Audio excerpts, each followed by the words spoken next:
uJoseph Mabukhule uthi akwazi ukwenza ngakumbi, unyanzelekile ukuba ahlale kule ndlu yakhe ye-RDP nengadilika nanini na. Uthi ukuhlala kuyo kukubeka nje ubomi bakhe emngciphekweni.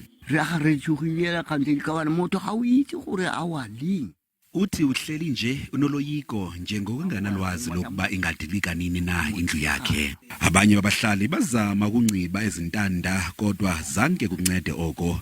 Batyhola le nkampani yokwakha ngokungewenzi ngendlela umsebenzi wayo. Uthi ezindlu zakhiwe ebusuku kusetyenziswa iitotshi ze-cellphone. Kungoko ezindlu zikule meko.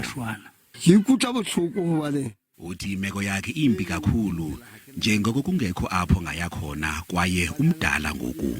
Abahlali bathi iminyaka bakhalaza ngale meko. As a department, we will be coming in through the National Housing Builders Regulatory Council to make sure that now they do a forensic audit on the level of the work done on those houses, and then from there, through the forensic report assessment, they will advise the department in consultation with the local municipality and the district municipality to resolve that matter. Njengoko uphando lusaqhuba, abahlali bahleli emthandazweni wokuba izindlu zabo zingadiliki phezu kwabo.